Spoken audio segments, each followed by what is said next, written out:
Greetings and salutations, everyone. Today we are continuing our look at the River Valley civilizations with ancient Egypt. This is probably the River Valley civilization you are most familiar with because of the impact the region has had on the rest of the world, on the rest of time, with special emphasis towards the Greeks, the Ptolemies, Rome, Caesar, Cleopatra. But if you're thinking that Egypt is just some pyramids, some mummies, and hieroglyphics, I cannot stress how much is missing out of that picture. This region is ancient and lasted for a tremendous amount of time. We're going to just barely scratch the surface on what ancient Egypt was, and even then, it's going to be a real vague overview. The first thing I really want to take your attention to is Egypt itself. And I mean, you look at the Nile here, and it is called the Gift of the Nile. The arable land in this part of Africa is really located around the Nile itself. That Nile is going to provide everything for these people. It was the gift. Heck, in some cases, it was considered a deity. The cities that are listed here, they are located around the Nile. That's really what we've got here, and it's really important to see how all this happened and the impact it all is gonna have. During the last great ice age, Africa was, specifically North Africa, Mediterranean Africa, was green. It was meadows and plains. But as that last great ice age ended about 10,000 years ago, Africa started to dry up. It started to become the desert that it is today. And this is a process that took a long time. It's not like it was a rough drought year. It took like a century. And as this happened, people started needing to relocate or stay where they were and die.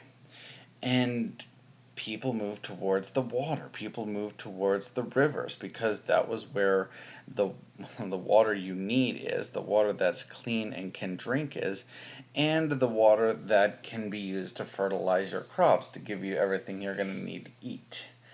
And this process led to cities and villages and tribes, not in that order, popping up along the Nile.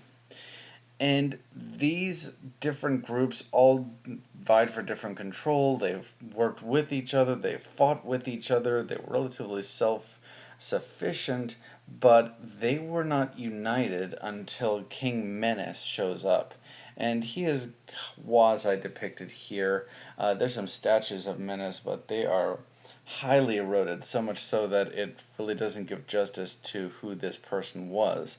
It's nothing like Sargon's mask or some of the later shrines that we would see to other pharaohs, which we are going to take a look at.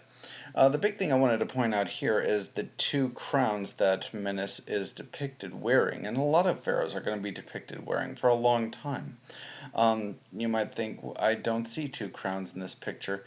The first crown is the white bowling pin shaped hat, and the second one is the red shaped thing that he's wearing on his head. They were actually two separate crowns, but Menes united the region and also united the fashion to create this dual crown system. That's really not the most important thing about him. The most important thing is that he united Egypt and started the trend that we're going to see. As I said earlier, these are river valley civilizations. They're focused on the rivers, they're focused near the rivers, and the big thing that we see is the river floods. Unlike the rest of them, unlike Tigris, Euphrates, Indus, Huanghe, this one floods very predictably. The Nile floods at the same time every year.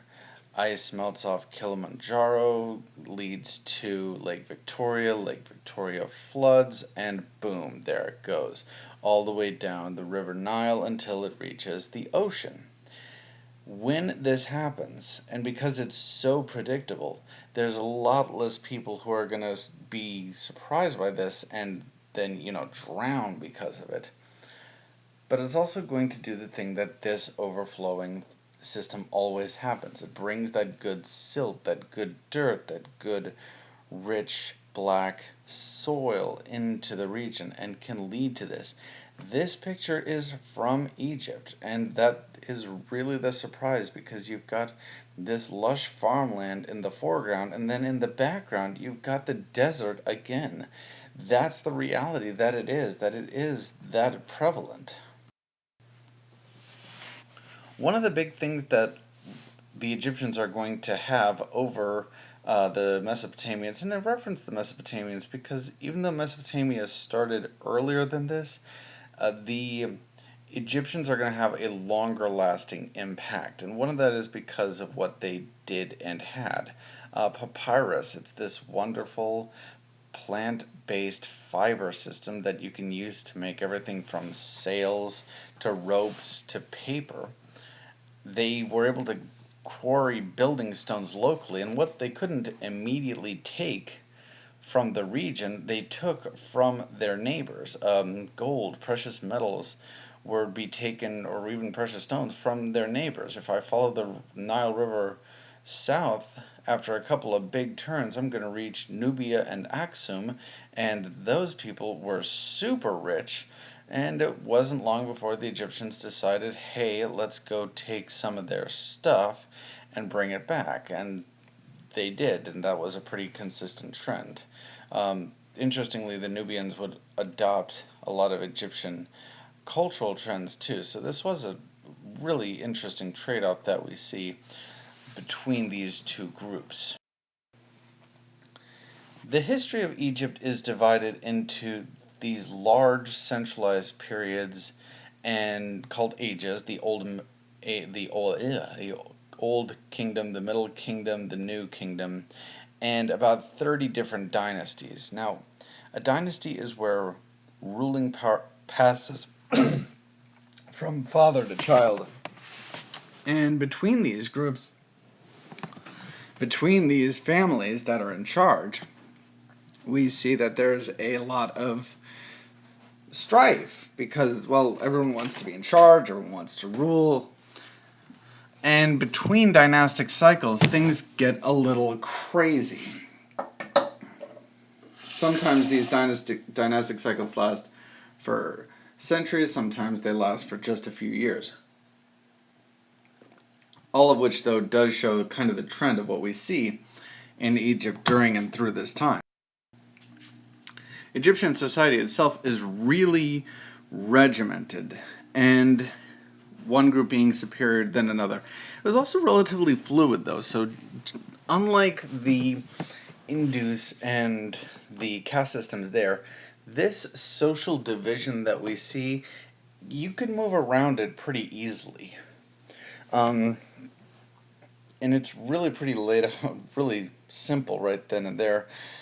The one group that's really hardest to move out of is the slaves. I mean, it's possible, but unless you had a skill or something you could trade with, or you just had somebody who was willing to free you after some time, you're probably going to be a slave for a long time.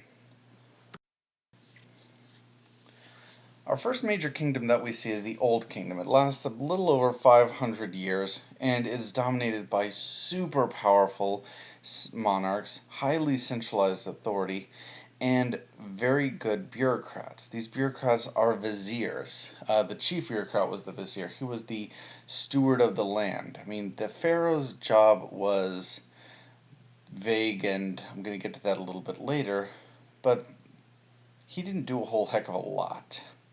The vizier ran the day-to-day show. He ran the government on a day-to-day basis. So if you want to think of it as political power, the Grand Vizier had more power than the Pharaoh, but make no mistake, the Pharaoh was God King on earth.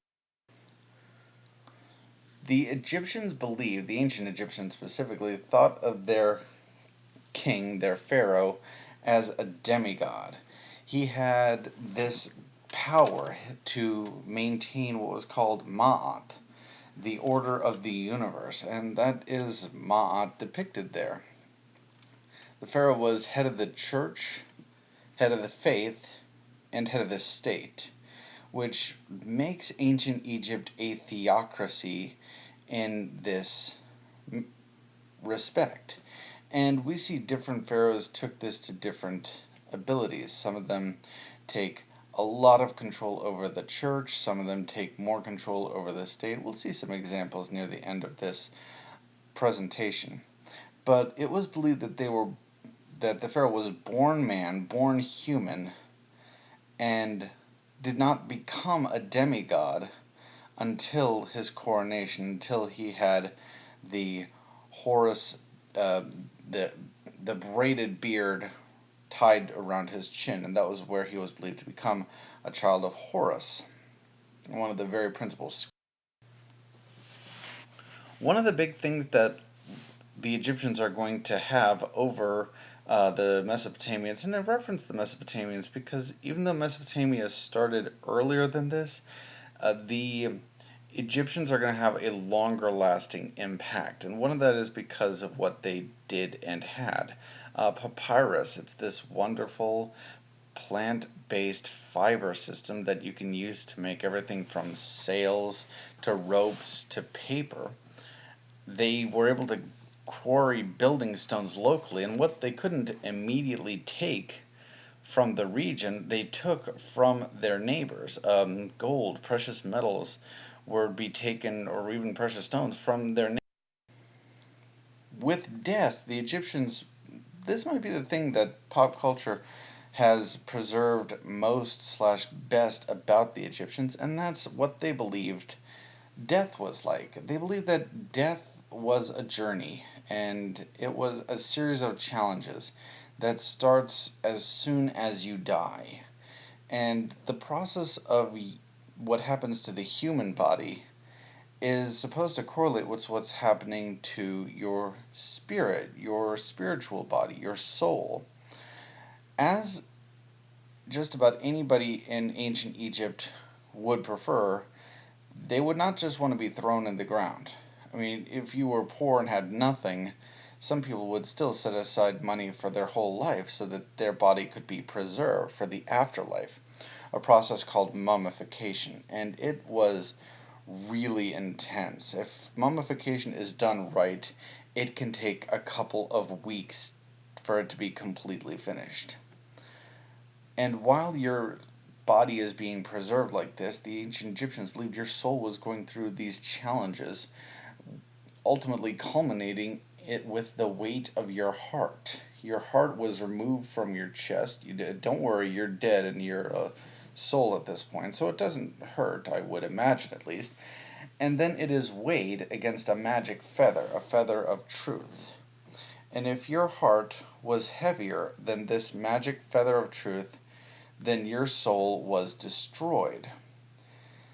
If you survive this, then you get to go to the good afterlife, which is pretty amazing for the ancient Egyptians. And it's much better the more powerful, the wealthier you were in life. The process of mummification, though, it really was very intense. As you can see depicted here, this person on the left is dead. That hopefully is not a surprise, but that is a human. They've been dead for a little over 3.5 millennia. And that person is still in really, really good shape. I mean, his nose is still there, he has lips and hair and skin. And that's really got to say something. If most people who drop dead today, if they were embalmed and then put in a coffin, then put in the ground, they're going to start to still decompose in a couple of months to years. But this guy is millennia old with distinguishable features. If you were poor, this was a much simpler process and you might just get put in a shallow grave. But if you were wealthy, then the sky's the limit on how good you could have it. This depiction on the right is of a pharaoh who's got a gold inlaid death mask, and there's layers of tombs and sarcophagi around him. So it's all about making sure you could get to the afterlife as well as possible. Despite the fact everybody wants mummification, where kings died, that got a little more interesting. There's a region in Egypt that is called the Valley of the Kings, and that top picture is one of the entrances to this. The Valley of the Kings is a series of tombs and crypts, mausoleums and chapels to different pharaohs, their families, their, some cases, pets. But the big monuments to death came about in the forms of pyramids. Djoser made the first real stepped pyramid, and that's that middle picture you see there, in around 2630. And 100 years after that, the big pyramids, when I say pyramid and Egypt in the same sentence, the ones you think of, the ones from Khufu and Khafre, they start to show up, they start to appear. This was the work of thousands of people, slaves to skilled artisans, and the pyramids that were constructed during the time of the ancient Egyptians look nothing like what's there now. The ancient pyramids were fully triangular, covered in white marble, and capped on top with gold. Over time, that slowly got taken away, and that was taken away infamously by the Romans, the Greeks, the other kingdoms that would come later who would say, hey, we need some marble for a statue we're making. Well, let's just take some off the pyramids. There's a lot there. They won't miss it.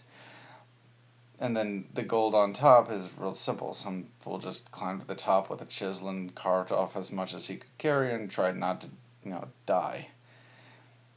There's an old Arab phrase that man fears time, but time fears the pyramids. These things are 4,000 years old. They are the only structures from the seven wonders of the ancient world that still remain, and they're still there. The script that the ancient Egyptians used, most people think of it as the hieroglyphics, the pictographic language with different pictures and images referencing different sounds and concepts, thoughts. And over time, this is going to be replaced with a hieratic script, a script that is used for your day-to-day writing. We start to see hieroglyphics appear more and more in temples, and hieratic script appear more and more in what a scribe is putting down, or what a priest might write for an individual sermon instead of the big holy days. The Old Kingdom starts to collapse around 2200 BCE for a lot of different reasons. There's some major economic problems. The scribes and the nomarchs, who are going to be your local governors, start to come into more and more authority, and starts to challenge the role of the pharaoh. And a series of very weak pharaohs are not going to be able to hold on to this as much. Coupled up with a drought that racked the region, and that's one of the things that, as Pharaoh, as God King, you should be able to fix, but you couldn't, so the people rise up, and we see this transition takes place. And the transition lasts about 150 years before some strong pharaohs are able to take control. And when that happens, the Middle Kingdom comes into place. That is going to reign for about 500 years, but the thing that is going to lead to the end of the Middle Kingdom is Egypt is invaded. And that happens very, very rarely. Egypt is very well protected from deserts on both sides and the Nile River. So unless you're willing to march across a desert or follow the coast inland, invading Egypt was really hard. But this force the Hyksos did. They had better bows, they had better tech, and they defeat the Egyptians pretty soundly. But the Egyptians really hate them, quite a bit. And even though the Hyksos easily assimilated into Egyptian culture, the Egyptians always saw them as separate from them. But eventually, the Hyksos are expelled, they are kicked out, the Egyptians claim their country for themselves again, and this is going to start the era of the New Kingdom, which lasts about 500 years. There's only a couple major pharaohs that I want to talk about, and yes, they all do fall into this region, but they're also some of my personal favorites. And that should give an idea of how big this is. I mean, by this point that Amenhotep comes into power, Egypt has been a power in the region for over 1,000 years. So there's a lot of people before him I haven't gotten to, and a lot of people after him I'm not gonna get to. Please do some research on these guys. They are so interesting and they are so richly developed. Amenhotep IV, 1350, comes to power, changes his name to Akhenaten. He changes quite a bit. First is he changes the religion. As Pharaoh, he can do this, but he removes all worship to all other gods except for Aten, the sun itself. You couldn't worship any other temple, you couldn't pray to any other god, and this pissed off a lot of people. You can see depicted here is some of the classic Egyptian style art. It's very flat, it's very two-dimensional.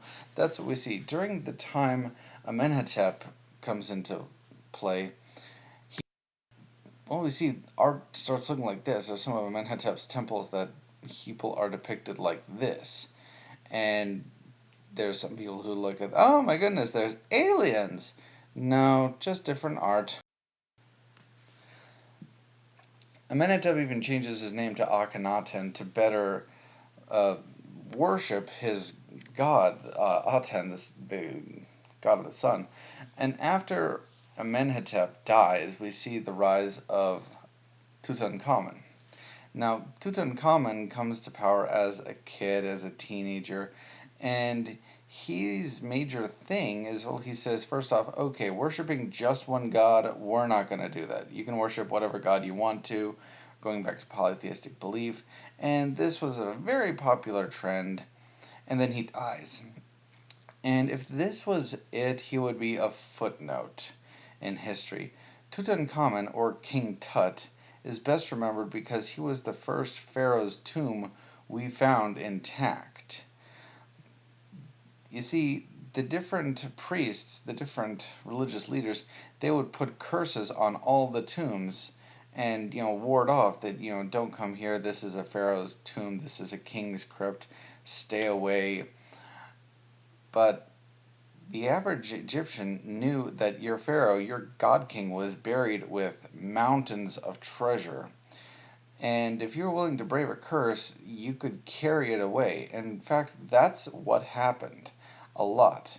Tutankhamun's was the first that we found that was undisturbed, and it gave a real great idea as to what you could see a pharaoh have in death.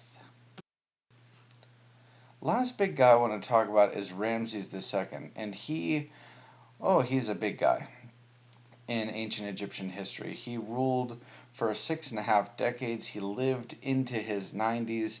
He fought the Hittites to control both Syria and Palestine and trade routes in and out of both, expanded Egypt's control, built these amazing structures to himself. The most impressive is Abu Simbel, and this is, wow. When it was first done, it was painted in full color. Those statues are 30 feet tall, and it's a temple that he made for himself.